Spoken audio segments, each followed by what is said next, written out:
You're listening to Infinite TBR, the podcast where we try not to buy more books. I'm Smack. And I'm Gabi. Spoiler alert! We're going to avoid major spoilers, and when we can, warn when we're going to discuss a particular book in detail so you can avoid that part of the episode. You can also check the show notes for time-stamped flags identifying potential spoilers. Future Gabi here, starting us off with a list of authors that we forget to mention over the course of this upcoming episode. First up, we mention Modao Zushi by Mo Shang-Tangshu, Six of Crows by Lee Bardugo, Fourth Wing by Rebecca Yarros, Myrtle by G.T. Carver, Gwen and Art Are Not in Love by Lex Croucher, and The Night Ends with Fire by KX Song. So without further ado, let's get into it. Welcome to the 2024 Showdown Throwdown. Woohoo! Gabi won bingo this year, the bingo raffle. I did the actual, real-life Mysterious Galaxy Summer Bingo Raffle. What did you get? $100. $100 to spend at Mysterious Galaxy. Ah! Not unlimited $100. Right, A gift but card. But $100 it was basically $100 Yeah. to spend how I would have spent $100 Yeah. anyway. That's very exciting. What did you get? I remember? mostly spent it on what volumes I currently do not have and are upcoming in the Modao Zushi comic. Of course. Uh-huh. And then... And also your... It's your- I spread the wealth around. She did. Because I have been freaking out over Sarah Reese Brennan's latest book. I didn't know what happened to her. Apparently she had cancer and just quit writing for a really long time. I didn't It was know that. really bad cancer. But now she has written a book in which the main character in our world has cancer and is offered the chance to go to her favorite fantasy world. And if she collects like a certain flower or something within a year of arriving in that fantasy world, then she lives! And if she doesn't, she dies. And so she takes the chance because she's gonna die anyway. It's called Long Live Evil. Because she ends up in the fantasy world as the villain. And it looks so fun. I am so excited for it. So I've been freaking out about that one, and Gabi got a copy. And there was swag involved, a signed book plate, and a illustration of somebody. I'm super excited about it, though. I have to think, based on the premise, that she spent a lot of her time while she was sick reading light novels. Or watching like FTN's Vampire foreign Diaries translated or something. novels, because it's such like that's such a classic trope in foreign translated Is it? novels, where Okay. you get transmigrated to like a video game or like a fantasy world, and you're expected to hit certain like plot points or collect certain objects. So she probably did. I just Or pictured it's her- one heck of a coincidence. Yeah, well, it's probably not. We know how these Anyway, things work. it's exciting. It's very exciting. The cover looks awesome. It's only the first one, so, like, I fully expect to be overwrought by the end. I'm looking forward to it so much. I also got myself a copy of The Sky on Fire by Jen Lyons, right? Yeah, because I was a third of the way red through. dragon on the front. Mm-hmm. And So you're good. enjoying it, right? Oh, I finished it. Oh, you It was finished very great. Oh, good. I roughly described it to someone as Six of Crows meets Fourth Wing, having not read Fourth Wing, but having really loved Six of Crows. Okay. Because it's dragon riders and heists. They're Perfect. off to heist an evil dragon's horde. With yeah. In a queer perfect. normative world. Yeah. So good. That's nice. Very steep world building learning curve. Oh, bummer. Which can turn off a lot of people, but not me. You flipping back to the glossary. There isn't a glossary. It's There not is that not. bad. That's good. But Maria had a huge beef to pick with the map. I should have shown you the Was map. it one of those things where, like, it clearly wasn't big enough and they were getting to places too No. fast? Her beef was like something I didn't even think about. It's more of an aesthetic map than a Okay. useful map. You don't really need a map for this book. Then why would you have one? It's just like if there's like a map of the world, and there's also a map that's like a blueprint of how to get into the horde. So it's almost like art to go with it more than it is like a functional map. Okay. But it has like, because they're all like Dragon Mountain, they're all like peaks. So they have like the 7 main peaks, the like Dragon Academy peak, and then like the cauldron in the background, which has its own like thing to go with the story. And then where our main character starts the story, which is the deep, which is this, it's sea level basically, and they call it the deep because everyone else lives up high on the mountains. Yeah. So just like really cool little bit. So the map is literally pretty much those places I just mentioned. But and then like the script, the map itself is very detailed. Okay. So much more art than anything. Okay. And then so on top of that are like scrolls with font in them that say the name of the places, right? And Maria's bone to pick with this is that the font looks like Arial or like Calibri, like some very like basic font. Okay, yeah, I'd be furious too. And she was like, if it was on something that fancy, it should be fancy. I pointed out that because the map is so detailed, I think a fancy font, I think any fancy font would have had to be too big, and then you'd like block out the whole art of the piece. Like, I don't know. It didn't bother me. It really bothered her. It would really and I bother thought that me. was very And funny. I do recognize that there's a readability issue, especially with a fancy map, but also there are fairly simple fantasy fonts. Right. Like, there's one that keeps showing up on indie books. It's called like Sinzel Decorative or something. It's easy to read. I was gonna look to see if Maria sent me a picture when she was complaining about it. Oh, yeah, she did send me a picture. That is unacceptable. This does not bother me at all. It completely cheapens the art.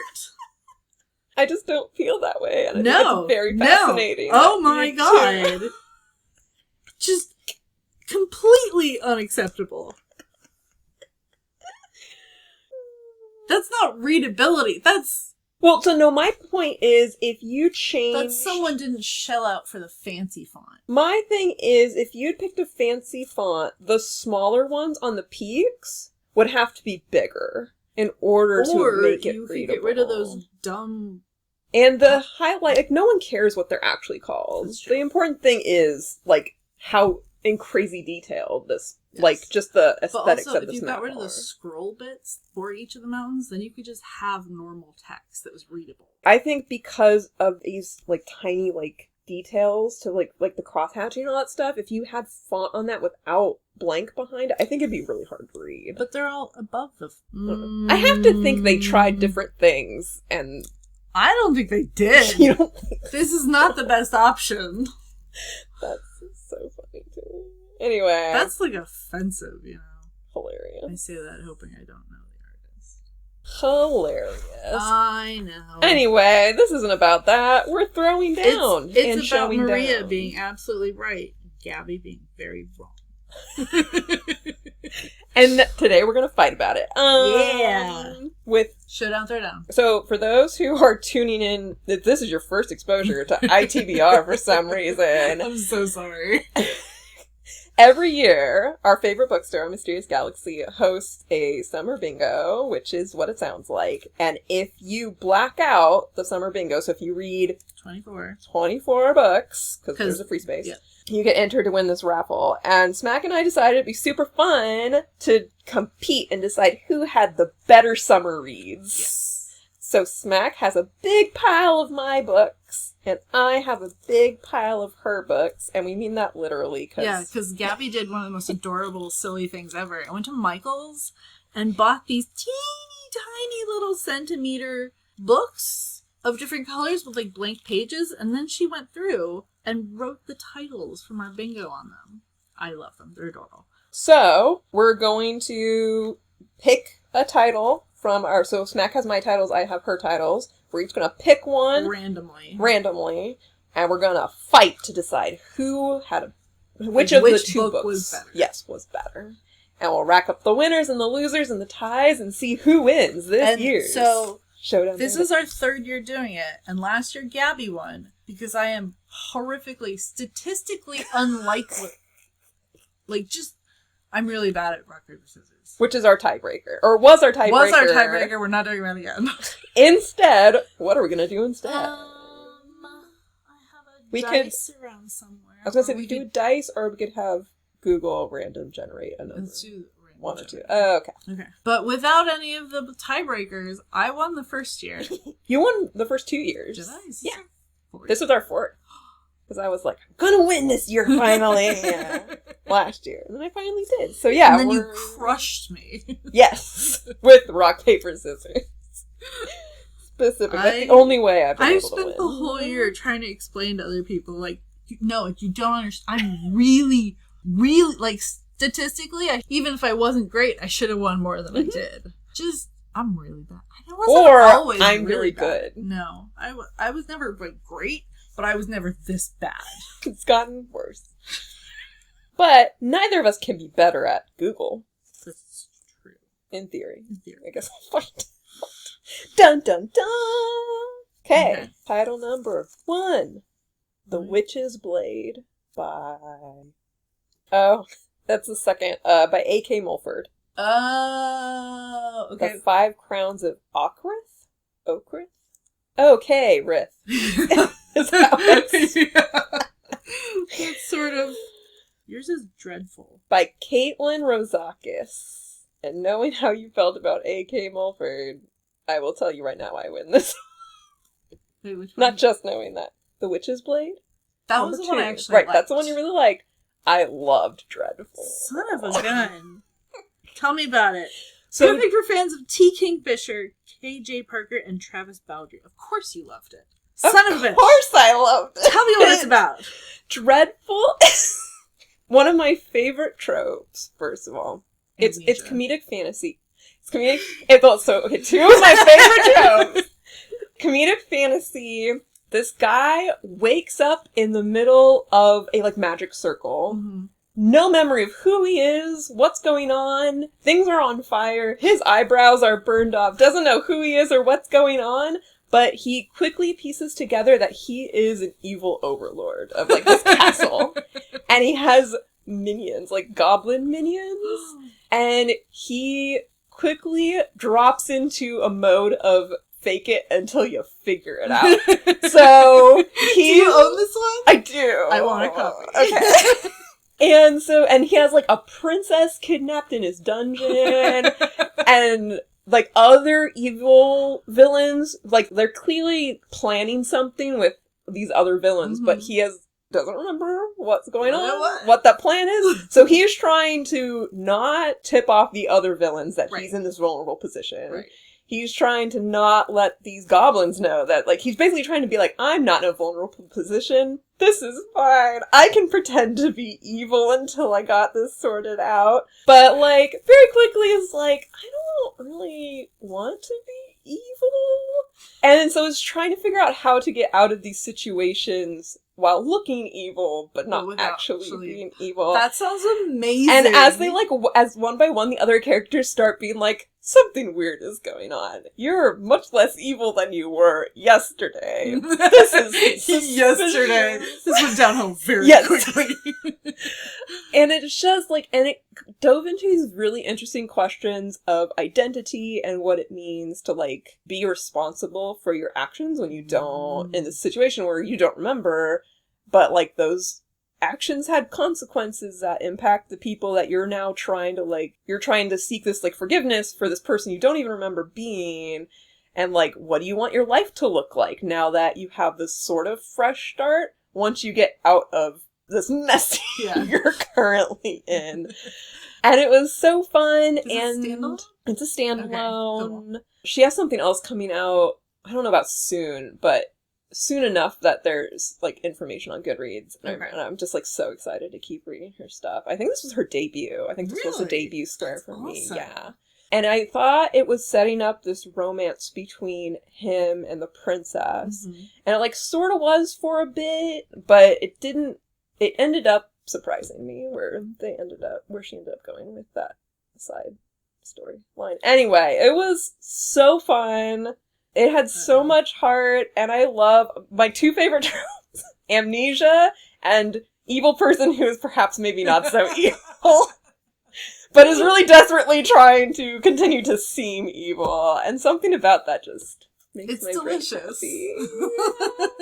So tell me about your A.K. Mulford. So it's the second book in a quartet, And there were 4. I thought it was there a were trilogy. 4. There might have been 5. I quit after number 3. Amazing. Oh, right, because it was the 5 somethings of, the 5 crowns of yeah. OK Rith. Okay, so I read the first one, and that was quite dreadful, but not in the same ways. I'm glad you laughed at that. And I owned the first one and the third one, so I was gonna fucking get through these books. So I read the first one, I libraried the second one, and it was actually, like, much better. There was none of that weird... There were no, like, secret identities or, like, weird travel times relative to how big the continent is supposed to be. Which are all problems that were in the first one, Yes. I gather. Yes. Which is and the High second Mountain one. Court? Yeah. Okay. So basically the continent, it's basically a big circle. There's a big, like, mountain in the mountain range in the middle. Is it a high mountain? Yeah, and they have a court there. Whoa. I know. Who'd have guessed? I know. But, like, they'd been, like, attacked and destroyed 16 years ago or whatever when the main character was, like, Thor. I don't know. Sure. And so at the end of the first one, the main character in the first book, spoilers, I guess, is reunited with her younger sister, who has got a whole lot of trauma and spends book 2 working through them. And I really enjoyed that. It was a little more mature, and it was It's not at all where more I thought this was going. realistic in how, like... What's the actual premise of this series? That the High Mountain Court was struck down, and tyranny came to all the lands, and whoever took over the Mountain Court... Okay, so it's kind of like not a Game of Thrones, but in the like literal an evil sense, spreading Game of across Thrones. the kingdom Okay. type thing via conquest. Okay. And of course, also in the middle of that conquest and spreading evil across the kingdom, they wipe out types of witches.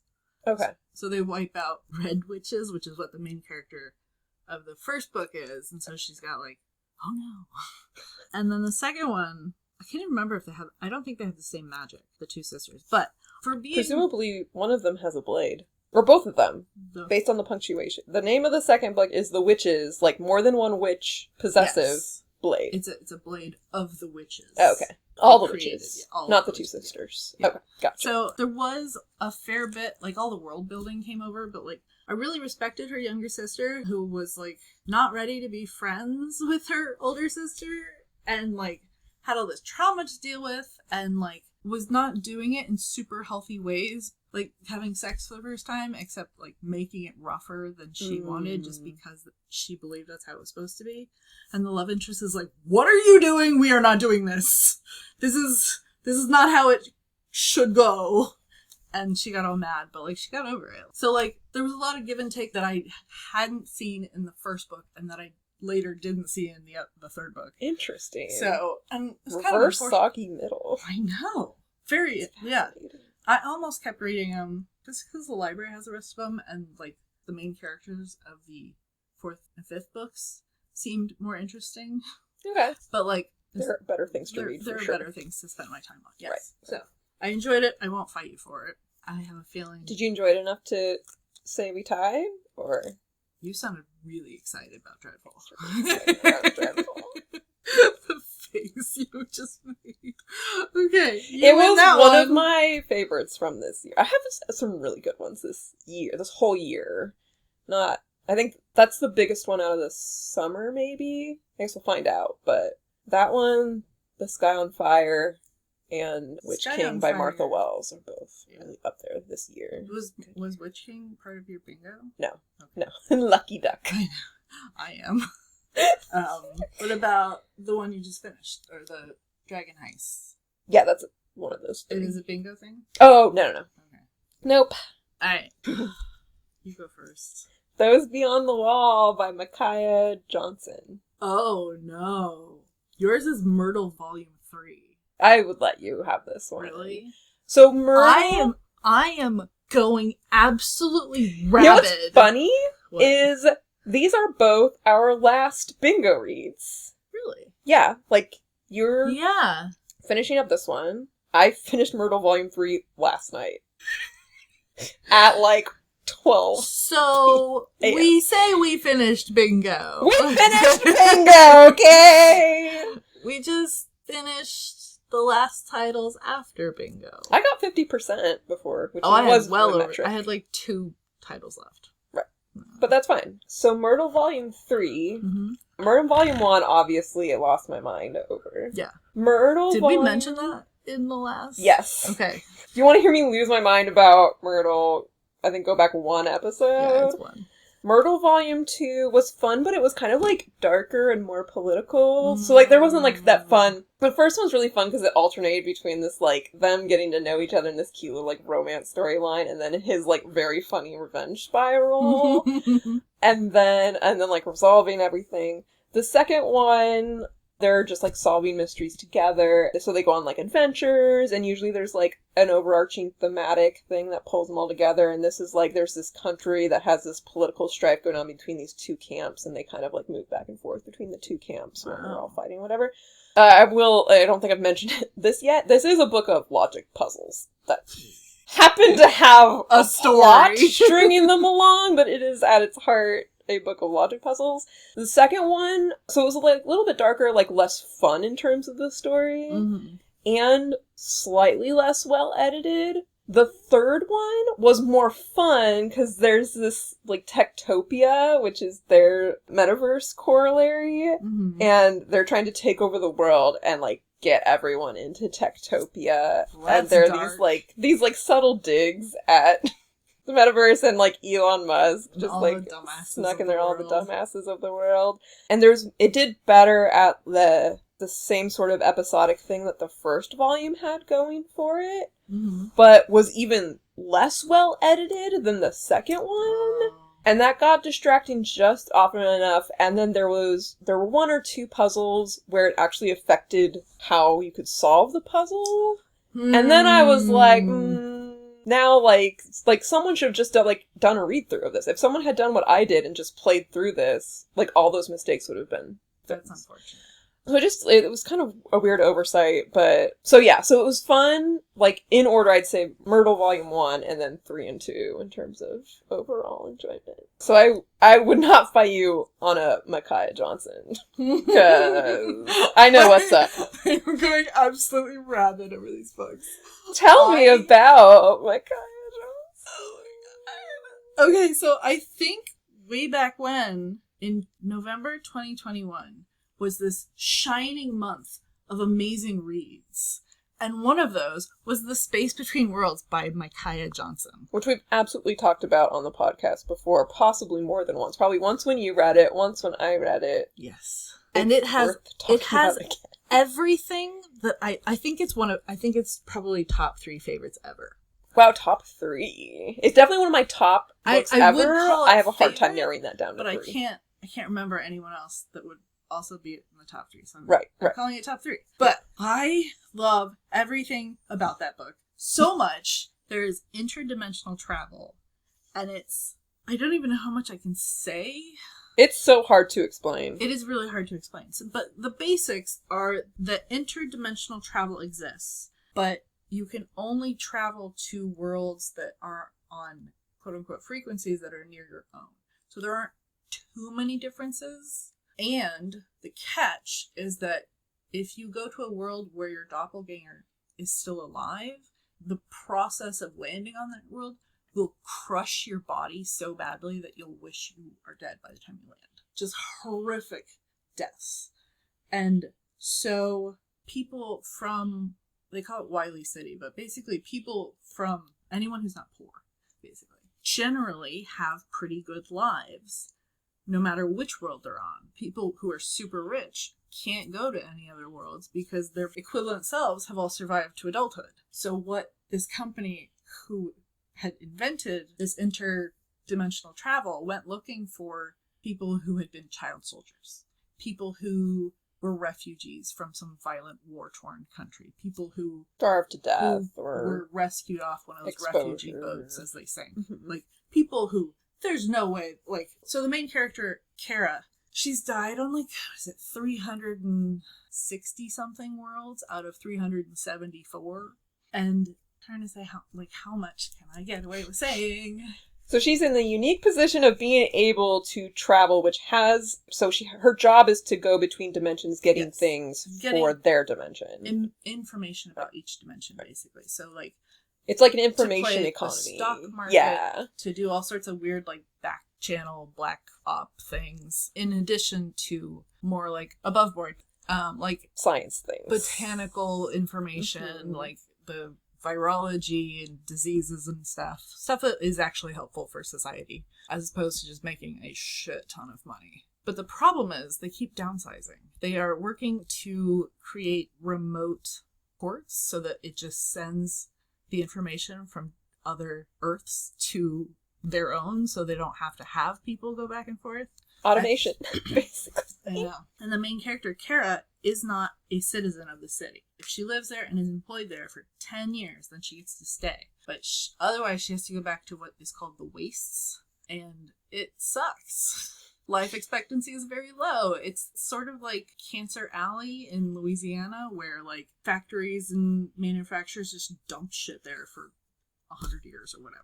And the air has like acid in it, and you're just not going to live as long. It's a rough life. There's a lot more violence. There's very little social safety net, as opposed to Wiley City, where, you know, if you lose your job or you are fired, then you get automatic free job training for as long as it takes to get you a replacement job. If you end up on disability and can't work, as long as you're a citizen, then they will give you a universal basic income. You get bennies. Yep. And they have incredible healthcare out there. And so Kara is a product of the space between worlds, basically. She is between Wiley City and the Wastes, Ashtown. And I think that's all I can say. That's a good spot to leave it. It's so good! So good. It's so good. It's so good. The writing is amazing. The plot just makes me want to scream. And it ends well. I'm not even, like, ashamed to spoil that. It ends well. What the fuck? I don't know how. I don't either. But it does. And the second one, the sequel, Which is Those Beyond the Wall. Which is the one Smack is fighting for. It's right up there. And I don't even want to say anything because you're like... Right, yeah. It's so good. But I think that what I will say about the second one is that it opens with an author's note about how when she handed her agent the first draft of this in 2020... Of the sequel. Of this companion novel, okay. Yeah. Her agent's first response was, "Wow, I had no idea you were so angry." Aren't we all? Yeah, but, I mean, we all didn't get caught in police retaliation during the George Floyd protests. And you and I are not black. Nope. And I'm pretty sure this main character, in the companion one, she's gonna break shit. And I think it might be permanent. Do it. Yeah. Do it. Do it. So Do it. Do it. 100% on board. And the main character's name, they call her Mr. Scales because she's basically part of the gang that runs Ashtown. Uh-huh. And everybody's She's a mister. balancing those scales. That's what it starts with, is people call me Mr. Scales and they think it's because I'm a snake. Or they think it's because I'm a balanced arbiter. Or they think my dad handled metal. Oh, I was like, those scales need to be balanced, and she's here to balance. And she says it's none of those, but it's not none of those. And so the whole story is about, like, stories themselves. It's this meta-analysis of what kind of stories stay with a community and why, and what parts should we consider real but not true. Which parts teach us a lesson versus which stories demand motion and consequence. And so you get a little more history of Ashtown at the beginning of Those Beyond the Wall than you do in the first book. But she talks about how the last time Wiley City tried to expand its borders, there was a big old dust up between cops from Wiley City who had been outfitted with military weapons. Where have we seen that? And the runners and the Blood Emperor in Ashtown just fighting it out like two gangs would. And as two gangs fight, one loses and one comes away with glory. Yikes. And that whole thing was, quote unquote, started when there was just one last kid in a hoodie shot because he might have been a runner. And everybody knows his name, but they call him with the Mr. prefix just out of respect. And nobody knows anymore, like, how he died, whether he was on his feet or begging for his mother or calling for vengeance or any, like, that's not the important part of the story anymore. It was his name that was the story. And the violence done to him that was the story. And that sort of basically what galvanized the runners in Ashtown to just kill everybody. Get them out of Ashtown. If your cops want to be treated equally as any other Ashtowner might be, they have to leave their guns in the city. They don't rule here.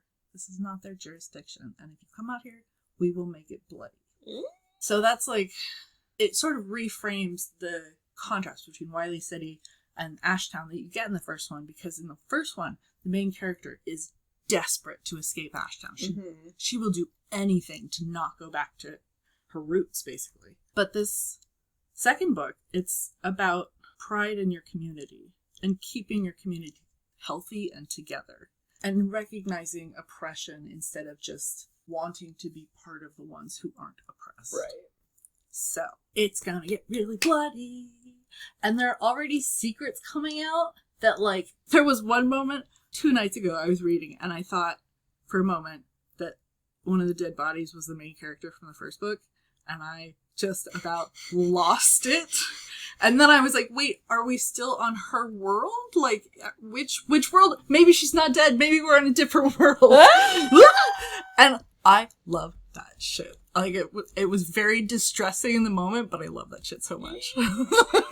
Now I'm scared and also excited. So good. And the writing is just amazing. It's so good. Man, that's who I would aspire to write like. You know? Yeah. Like, if I ever meet her, I'm going to just embarrass myself horribly. Be my friend. Teach me your ways. Mentor me. So yeah, you win. That's the one I knew I was going to win. There you go. I would fight you to the death. I love how concerned you were for a second over. Because it was Myrtle. Well, yeah. Which is very great. But The Familiar by Leigh Bardugo. A Pirate's Life for Tea. By By Rebecca Thorne, I think. Yes, that is correct. That's going to be... Well, I guess I don't know where you landed on The Familiar, but that may be a tricky one to fight out. Did you really enjoy? They were fun. They were cozy. I wasn't super into them, but could not tell you why. Like, the vibes were good. It was fun. I was not super impressed with the... Yeah, I guess I just wasn't super impressed, I guess I would say. But it's also, they're not kind of meant to be impressive. They are what they are exactly what they are. Yeah. The Familiar by Leigh Bardugo. I raced through the first 100 pages, and then the 100 pages after that kind of slowed down. And now that I'm in like the No, I did finish it. It just took a while. It was one of those ones where like I got distracted and put it down and then couldn't find it, and we were redoing my room, and anyway. I think 2 episodes ago you gave a brief summary, but I think you were in the middle of it. Yeah. So it was... I really liked the ending, but the love interest for the space between the halfway mark and the 3/4 mark annoyed me an awful lot. Because he's in one of those, like, between a rock and a hard place things where, like, if he does this, then he will be released from his curse. But if he does that, then he's gonna fuck her over. Like, big time. And he is all in on fucking her over for kind of a long time. She had so few allies in that book. That's hard for me. And no one she could fully trust the entire time. That's really hard for me. And she thought he was one of those people that she could trust. No. And like, it all turned out okay. Sure. And I liked it. Right. But it's hard to start from a place where, like, you don't have very many people you can trust, and then, like, one of the very few people that you can, and then, like, the storyline's like, actually, you can trust the person either, really? So what did you learn? And part of it was, like, I took some time away, basically. Right at the point where he had started irritating me, so, like, to really, so, like, that was what stuck with me before I went back to it. So, like, I like it. I think I'd fight for it. Okay. A Pirate's Life for Tea is the second one of this, like, I think it's going to be a trilogy. I think the third one just came out, didn't it? No, I think they're re-releasing the first 2. Because she got, like, picked up by Bramble, I think? Really? Yeah. Interesting. So, And now, of course, there are these beautiful sprayed edges copies, and I don't have salty feelings about that at all. Of course, I can always get mine. Well, you sure Pretty think you fine can. if I want.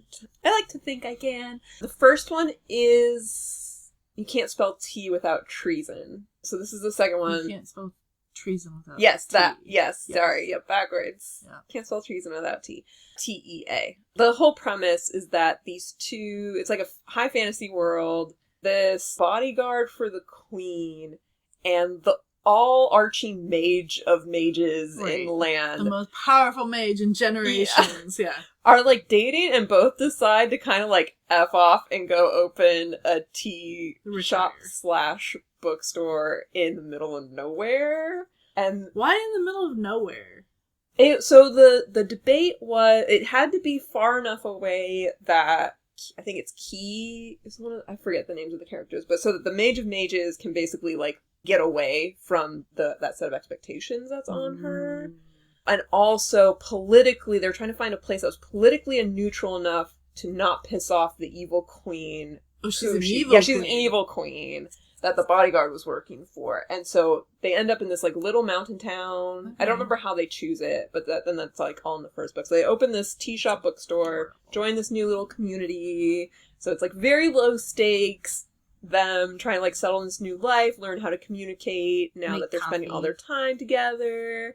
And then, like, some, like, oh, how are we going to permanently keep the queen off of our backs? How are you going to accommodate, like, your very real responsibilities to the entire continent as the Mage of Mages or whatever? But pretty much low stakes, even with some of those higher stakes things kind of very background. And I kind of forget what plot things happen in the first one, but that's basically the first one. And then the second one, which is this A Pirate's Life for Tea, is they go off, there's a through line plot that they're, like, chasing down this, like, mystery of, like, they're trying to solve some mystery that has to do with dragons. And so they're off to go investigate and see if they can track down something that the dragons are missing so they can get the dragons off their backs. And on the way, the second book is them basically resolving this conflict between a, like, local constable, basically, and this river pirate and they, like, grew up together and are basically disaster lesbians who cannot communicate to save their lives. And the one, like, officer of the law is, like, almost like a Tom and Jerry-esque chase thing. I like this. The pirate is basically repurposing grain and stuff to redistribute to the masses because there's some, like, shady hoarding thing going on by the higher-ups. I do remember the author, her videos sometimes pop up on my Instagram feed, and more than half of the time it's like, people got mad I had lesbians in my first book, so for my second one, I doubled the lesbians. And that's, I think, what the dedication says. It's exactly what it says on the tin. It's fun. So they're trying to help these two get their shit together and also solve this mystery. Adorable. And, you know, get the corrupt and wealthy in trouble. And it's a good time. I don't know if you could call... I mean, the reading of The Familiar was a good time. Right, I feel like we're on, like, we're kind of on opposite ends of it, where I'm like, it was fun, but I'm not sure I'd say it was, like... The Familiar was affecting in ways that I did not expect. There's nothing unexpected or how I was affected by it. Okay. I'll fight you for it. Okay, I will roll over and expose my belly. Calamity by... Uh-oh. Myrtle Volume 2. I already talked about that. Yeah, a little bit. What was the one? Calamity? Calamity? Oh, that's that Constance Fay. It is a science fiction romance where a lot of hijinks. Calamity is one of Bramble's first, like, one of the books they put out there. Oh yeah. It starts out, the description, Bramble's inaugural debut. Yep. Dang. So, equal parts steamy interstellar romance and sci-fi adventure. How does it compare to Hunt the Stars? Nah, it doesn't come up to par. I wish that's the one that had come up in my pile, because that would have been a fun face-off. Yeah, that would have been a fun face-off. I mean, you'd for have me. won. Yeah. Anyway, so I read Fiasco, the sequel, recently, and I liked that one a lot more. Interesting. And I liked Calamity enough that I requested the sequel from the library. Right.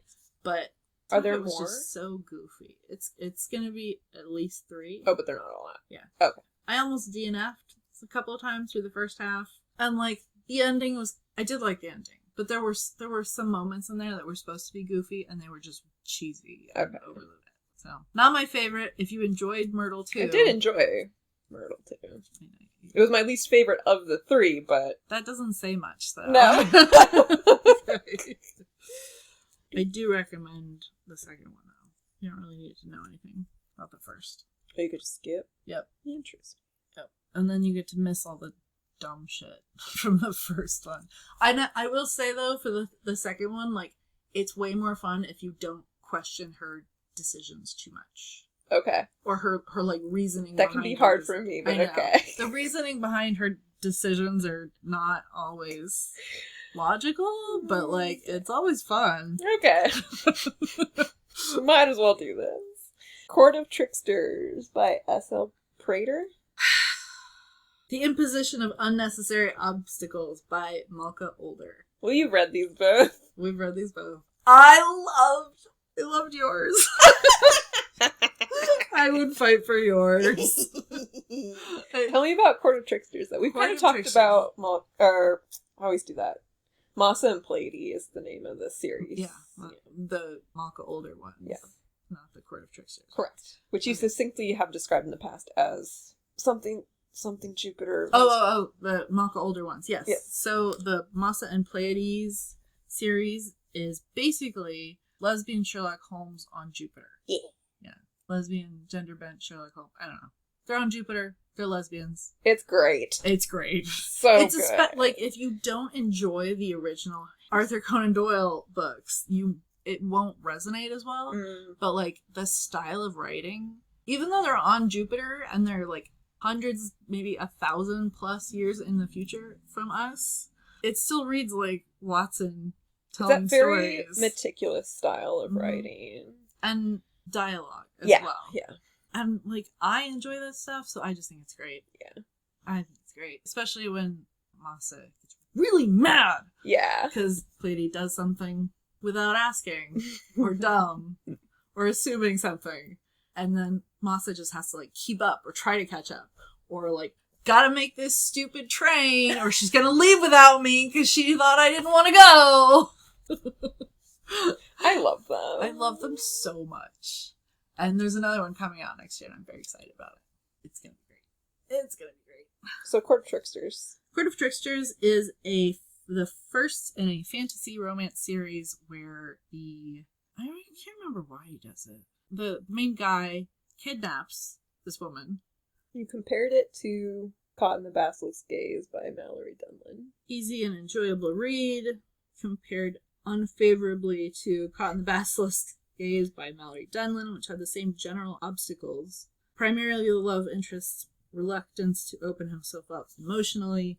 Yeah, the summary says war's looming closer and he doesn't have time and she's his bond mate. Right, so he kidnaps her because he doesn't really care about being soulmates, and she doesn't really want to do the whole soulmates dance thing, but he needs her for reasons. For political reasons, Yeah. it looks like. And, then they fall in love. You read at least 2 of them. I did, yes, because this one ends on a cliffhanger, which was pretty irritating. Oh. The second one didn't? The second one did not. That was like the conclusion of their arc. And so there are other How many books. of these are there gonna... That's interesting. The series has like 6 books in it. And all the other books... 2 per couple. All the other books are 1 per couple, I believe. Oh. So... Fascinating way to do that. And I read the other ones. They're fine. They're interesting. Uh-huh. But we both know who won this one. Did you read all the ones that are out? And would you No. keep going? I'm going to keep going because Okay. I have a third one Okay. on my Kindle somewhere. Did you have a hard copy of the first one? Mm-mm. Okay. All ebooks. But like every 6 months you can get them for free. Right, yeah. Like- They look familiar. There's a solid chance that I do already have a copy in my Kindle. Well, God damn it. Grief is Per People, which we've talked about before. That is by... Sloane Crosley. Which you were kind of middling on, right? Like, it was good until it wasn't. It was excellent writing. And to recap, the story is sort of like about this woman whose best friend just committed suicide, and her sort of working through it. But like by the end, it was clear, like she'd written this amazing, like basically a eulogy for him, remembering him and trying to figure out where things might have gone wrong. And when she started to feel distance in their relationship, and like why and what she could have maybe done, and what like larger questions like what does grief do to people. And it's called Grief is for People because like he was basically, her best friend was a hoarder basically. And then a month before he killed himself, she had all this jewelry stolen out of her apartment, like a heirloom ring type stuff. And she's, at the beginning, she had been sort of equating the loss of her jewelry with the loss of her friend. They just felt connected to her. But she spent probably 9 months looking for the lost jewelry on Craigslist and all sorts of shady sites and eBay, and she gets the most valuable piece back, and her friend is still dead. And so from then it sort of switches into like what his death has done to her, which was way less interesting. And I wouldn't go so far as to call it conceited, but by the end it wasn't about him, it was about her. Right. And her reaction to his death. But the writing was fantastic. Definitely worth reading. But the title I pulled for you was Lone Women by Victor Laval. Which was so good. It was so good. We both read that one. It was so good. And I think we talked about it, right? Because I talked about how I was going to lose my before mind. I read it. Yeah. Yeah. And then I was guessing what was in the trunk. And I was not wrong, but I was also not right. And because you expected answers. These are texts that you were like, is there a body in the trunk? And I was like, I didn't expect serious answers. I was just enjoying guessing. is there a body in the trunk? That was really good, though. You win that one. That was God damn it. awesome. That was such a good book. I'm going to reread that at some point. I'm going to go to Montana and reread it. When we go to our Idaho retreat, which is basically Montana. Basically. Except a little less. It would be far removed, which is pretty much the point. I would like to be pretty far removed. I listened to the audiobook for some of that one. Oh, really? And whoever the audiobook narrator was did a really good job. That's cool. Yeah. Which one are you holding? A Sorceress Comes to Call by T. Kingfisher. I loved that book so much. Gwen and Art are not in love. Ooh. I only have one gripe about that, but... What was the gripe? So it was a very fun friendship builder, and them dancing around their relationships, almost kind of like coming into their own. Like Gwen and her brother both have like these expectations because they're royalty, but neither of them are kind of happy with the roles they've kind of ended up in, and neither of them can imagine doing something different because they feel like they have to live up to their like the expectations of their parents or whatever. But they're like teenagers, like so very realistic teenagers in that sense, that they just like haven't learned to imagine something different for themselves, and or are rebelling really hard against that, and like just trying to like push their boundaries and see what they can get away with while they still have a little bit of that freedom left. So that was all super well done, super fun. I loved seeing Gwen and Art's friendship develop. This is like it's not a King Arthur and Guinevere retelling, but it's like that vibe. It's like the premise is that they're like descendants of, or like one of them's a descendant of King Arthur, and the other one's just like Guinevere's just royalty, and they've like betrothed since they were kids, but they hate each other. Yes. They've always hated each other.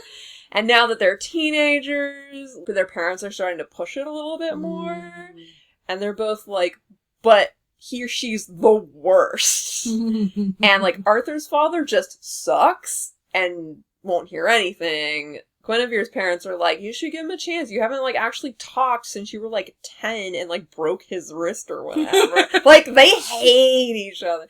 And so Arthur comes to court and they both, start sniping each other or whatever. And finally Arthur finds her diary where she's like written her enamored thoughts about this lady knight that she's just like, this is who I want to be romancing. And Arthur is gay, and Gwen catches him like pre-tryst or like mid-tryst or something.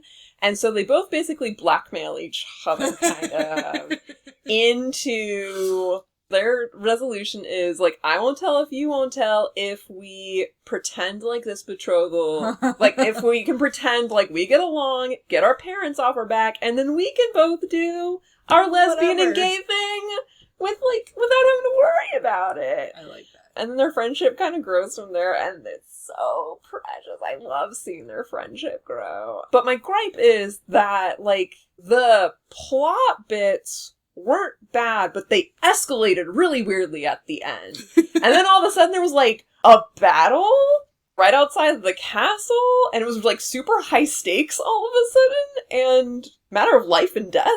Yikes. And I was like, what? Where did this come where from? did this come from?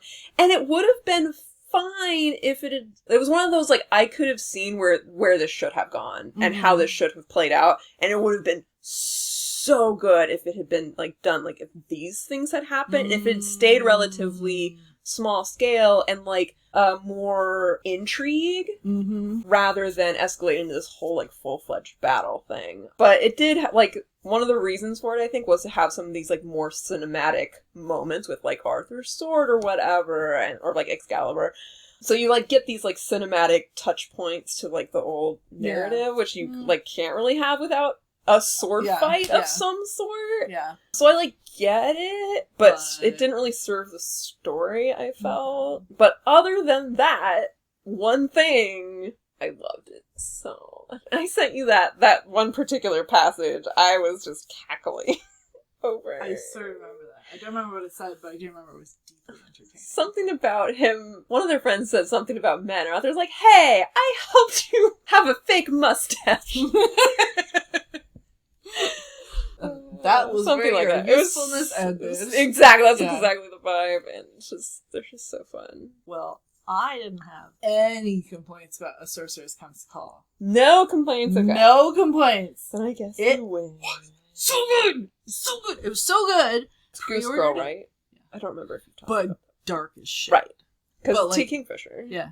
Who's Yeah. the queen So, of horror fairy tales. Horror and fairy tales. And this was her being like, I'm gonna do both at once. There's a demon with 8 legs that is just monstrous. Just an unnatural monstrosity.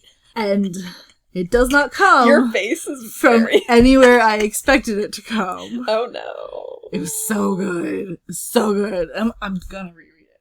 Go ahead. How Civil Wars Start and How to Stop Them, which is a non-fic read, in case you couldn't tell, by Barbara F. Walter. Yes. The Assassin's Blade. Oh. That's the one with the really cool cover that was very disappointing, right? No. No? That was The Night Ends in Fire, I think? That's the Mulan. The really pretty one? No, the one with the eyes. It's like a book talk one with really pretty eyes. Like, Well, I have no idea what you're silver or talking something. about. This is the prequel set of novellas to Throne of Glass by Sarah J. Maas. That's not what I was talking about.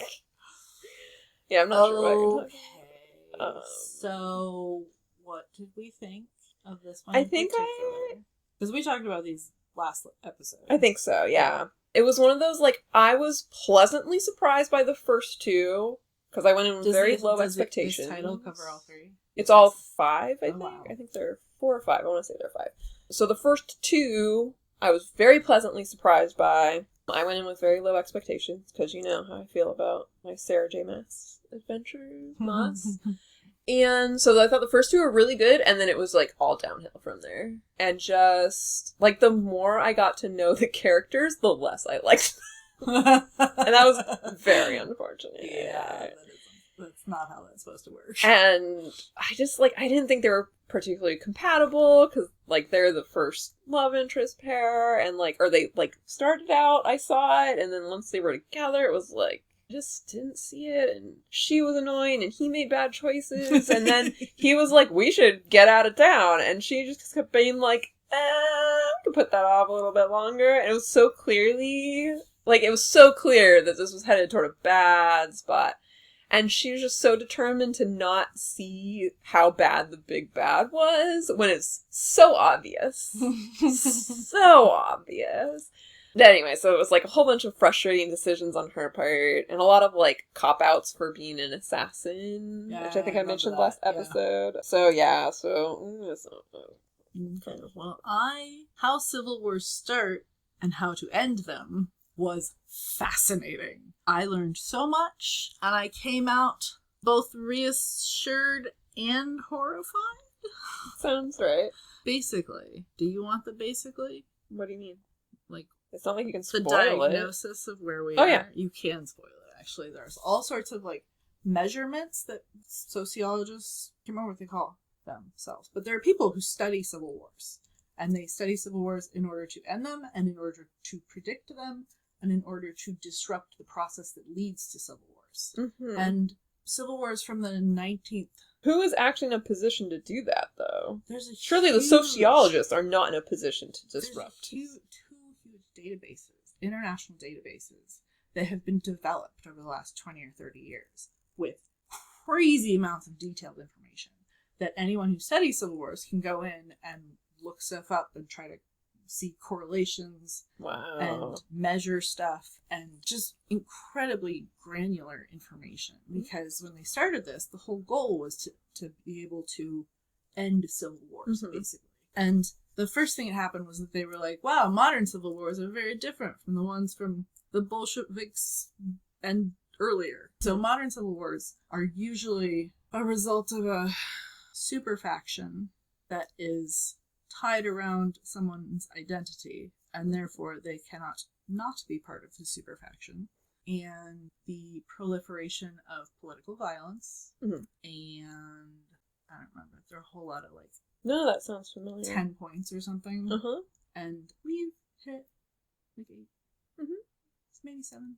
Cool. And there's the other interesting part that I really loved was there's like a bell graph. Love me a good bell graph of 10 points. I guess it's technically 11. It's 0 to 10. 0 means it's an autocracy. There's no chance of civil war because there's no wiggle room whatsoever. 10 is a full-on fair democracy.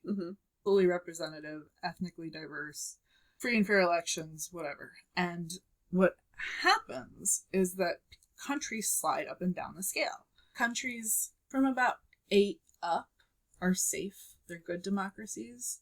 Countries from about 3 down are quote-unquote safe. Safe, yeah. But basically anything In that middle.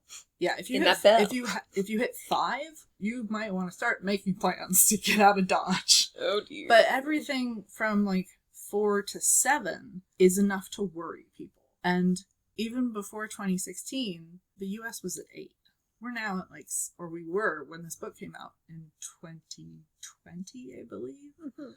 2021, possibly. We were at a 7.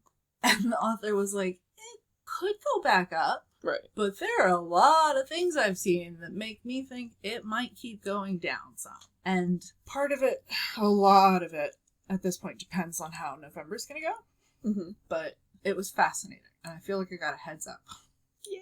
And I really think a lot of people should read it. It was really good. It was kind of dark. One of the historical civil wars she talks about was the whole mess in Sarajevo and the Yugoslavia. That whole mess. And how it went from being very stable to a mess. And it was basically the death of the strong man. Held everything together. He was super corrupt and awful, but then he died, and no one could hold things together the way he did. No one was quite evil enough. So they went up to the scale. Yeah.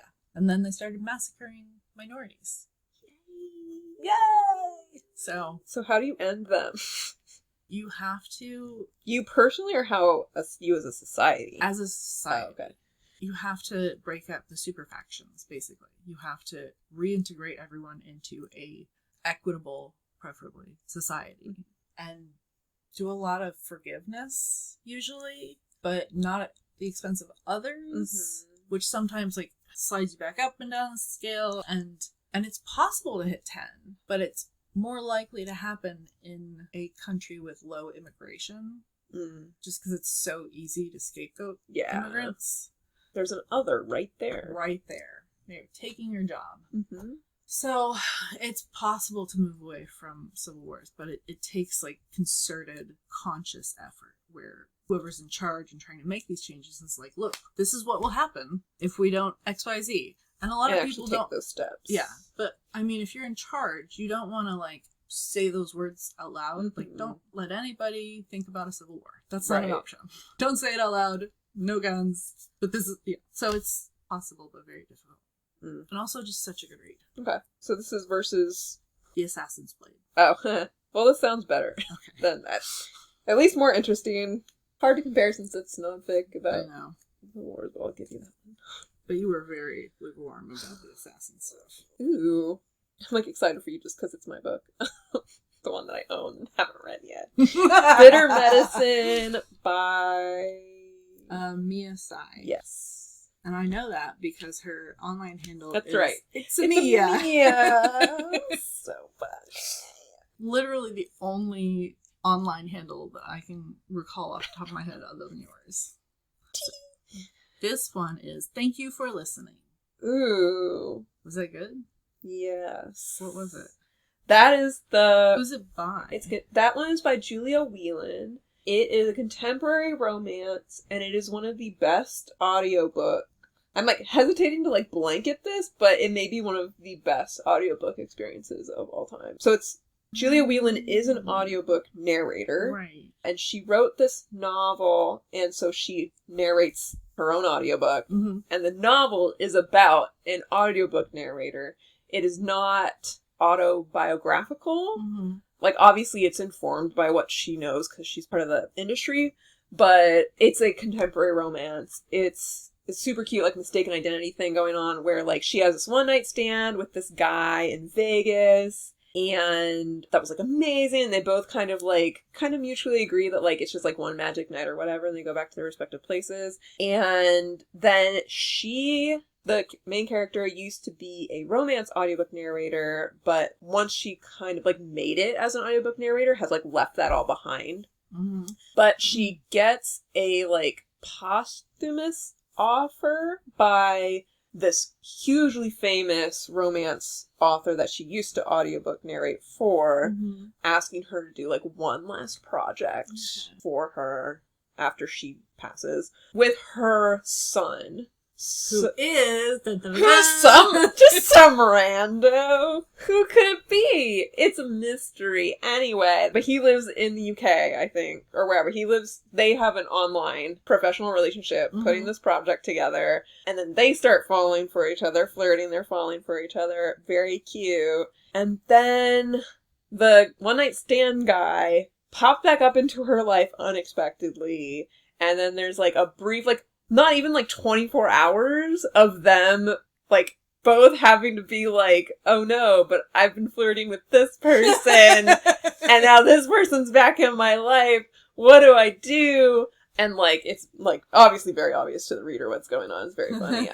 But she has, like, other, like, life stuff going on. She has, her best friend is, like, this famous actress. And the main character was going to be an actress. Like, they came up together, but then she was in this horrible accident that took out her eye. Oh my God. Like, yeah. So she's, like, fully convinced that she can't get movie work anymore, even with this connection with her friend. And there's obviously, like, that's a very loaded relationship because her friend's hugely successful, and part of that is due to the fact that this thing happened. But their friendship is really sweet, and it's fun to, like, watch them try to support each other, and getting her to, like, move past this, like, thing that happened to her and, like, derailed her, what she thought her life was gonna be. Yeah. You know, with this, like, romance. And then, like, she has a grandmother who's is either increasingly has dementia or is creeping into Alzheimer's. I'm not sure where the dividing line is, but the point is she's, like, forgetting things, and that has its own, like, weight, and she has a really fraught relationship with her father, whose mom this is, and they have, like, very different ideas about how to go about, like, care or whatever. So it's, like, a whole bunch of, like, different, it was so real, and so full of heart, and so fun, and the audiobook narration was just incredible. Like, it was just so good. This is the same author who wrote this spin-off Casanova LLC that I was bitching about to you and Laura. So in the book, Thank You for Listening, they're narrating this, like, project together, a romance called Casanova LLC. Okay. And he's, like, obviously the voice of the male love interest, and she's the main character. And as, like, a fun side project, Julia Whelan went ahead and basically made that, like, made the Casanova LLC project. And that I Did not. like. And I'm shocked they were written by the same person. Really? Yes. Wow. Yeah. Oh, wow. And I ranted about that to you and Laura, and that's not here in bingo, so I'm not gonna get into it. But if you read Thank You for Listening, just don't bother. Don't bother looking up Casanova LLC. I mean, I guess look through the reviews, and if it sounds... I mean, the audiobook narration is still really well done. I was not about the premise. I thought it had a lot of problems. Well. And it made me mad. But Thank You for Listening was awesome. Okay, so what was my title again? Bitter Medicine. I don't think I can match that kind of energy. Really? Yeah, but I did love it. I think you're going to love Yeah. it even more than I did. It's so smart. My favorite part was both how smart it was and how the author trusted the reader to keep up. Those are big Like, things for you. Oh my god, it's such a breath of fresh air when things aren't spelled out entirely because they don't have to be. Yep. Some people won't get it. There was another 2-star book I read recently that had that problem. That they explain too much. Yeah. I think it was a deal with the Elf King. I think I felt like I had that problem. That's by Elise Kova. Yes. We have not great reviews of that one. No, but I do sort of remember that being a thing. you're just so up in her head, and she just feels the need to spell out every little thing about what she's thinking and the dynamic between the two, and it's just... That's I don't not need what to first be person is for. Yeah. And it got really repetitive, and... Yep. But that just, I was really mad because that cover is I gorgeous. know, the cover's so good. Yeah. I have another one by her on my bookshelf that I... And the to cover decide what is to do so with good. now. Yeah. But now I'm scared. Anyway. well, I guess you win that one. Okay. Barely. It's still A win's a win. These Violent Delights by Chloe Gong. Ooh, I think this is going to be an interesting one for us to hash out. Slewfoot by Brom. Yep. BROM. No last name. I think a different person would love these Violent Delights. I was mid for me. The writing's very beautiful. Mm-hmm. I didn't love the characters. So it was hard for me to be behind them. Yeah. Okay. Because I wasn't sure what I particularly wanted to have happen.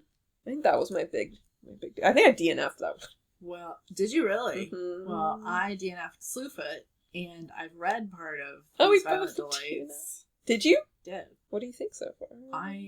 It was one of those ones where I was reading, and then I was going to go on a 2-week trip, but it was a hardcover, so I left it at home. Yeah, that'd be a hard one to So I abandon. never went back to it, but I read the first probably 50 pages, and I loved it. So my notes to myself you win. are that I didn't like the MCs, which I said, and then I said no one's interactions seemed to actually move the plot forward. It was just all for flavor. Yes, but the world building and cultural details were really, I said, exquisite. That's true. So there were a lot of cool things. I think just wasn't for me. Yeah. And what tanked Slewfoot? Oh no! I kept waiting for it to get better, and it just didn't. Oh, bummer. But I really liked the art that came with it. That's why I kept that's trying another longer one than I should have. Okay. So And I think there's another one out by him. it was just it's from the point of view of this woman who her father basically sold her across the Atlantic to a marriage in a Puritan colony, and the marriage goes reasonably well. Her husband is neurospicy in some way, possibly autistic, so he can't stand up to his brother who thinks the main woman is just a mouthy whore. Needs to be controlled. Yeah, but her husband does this really decent job running interference, basically. And they're working out that, she has to behave in public, but, when they're home together, he can draw. He's never been allowed to draw because creating art surpasses God or something dumb. Okay. But then he dies, kind of horribly. And the rest of the story is her descent into becoming the stereotypical, Salem witch. And ends up dancing at night and then flying around on a broom, and it was just... that face. That's what it was. I mean, it's very clearly a guy writing about women's lib. Ouch. And, they tried. Right. Didn't do well, though. Bummer. Yeah, so... That's okay. I was really hoping, because the art in there is incredible. Yeah. The art's cool. Yeah. I loved that. I did not keep it, though. Hunt the Stars. Oh, no. That's by Jesse Mihalik. Yeah, it is. Caught in the Basilisk Gaze. Son of a gun! Son of a gun! Oh, I woke the dog. Son of a bitch. Well, you've read these both, and I haven't, but I love Hunt the Stars was so good. Hunt the Stars was so all three good. of them No, were Hunt the Stars so was the good. best. Well, yeah. It was the best of the three, but This I love isn't both.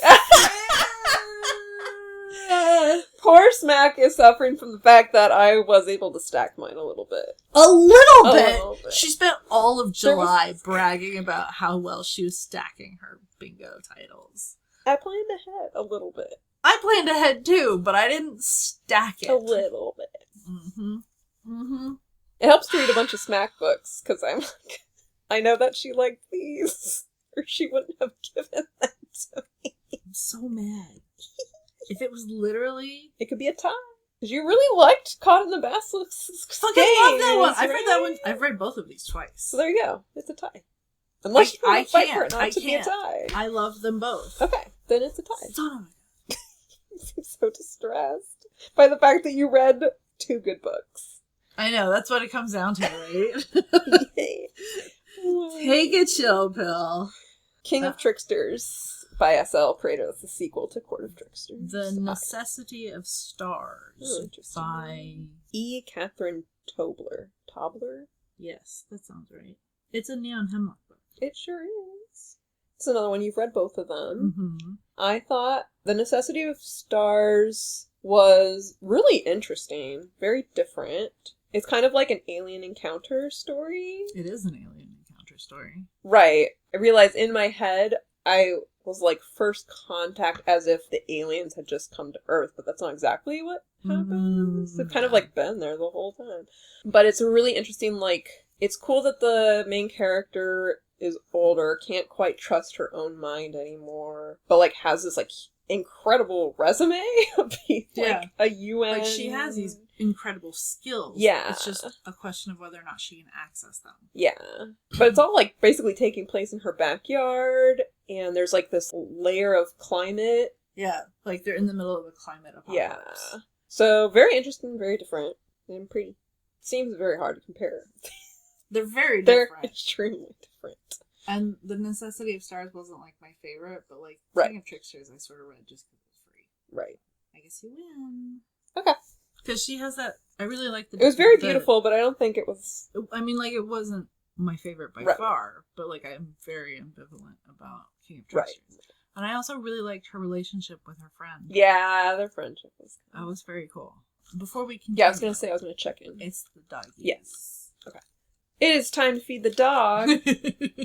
So we're We'll going to see call you next this month. the halfway or the third point. Depends on how this gets edited. So here's hoping. I guess it depends. What were some of the Here's earlier hoping titles? you have a pen and pad paper and you can take note of all our favorites. Yeah. For your own TBR. Infinite TBR. Future Gabi here. At this halfway point, Smack has 4 points. Present Gabi has 7 points. And there is one tie which we will resolve in part 2 of this year's Showdown Throwdown. Thanks for listening. This has been another episode of Infinite TBR. You can find us online at infiniteTBR.com. You can email us at itbrshelf@gmail.com. And we're also on Instagram at Infinite TBR Podcast. and individually on Instagram. At Gabalodon, which is like Megalodon, but with Gab in the front of it. And at what_Smack said, because Instagram locked me out of at what Smack said. So Here we are. here we are. See you next time.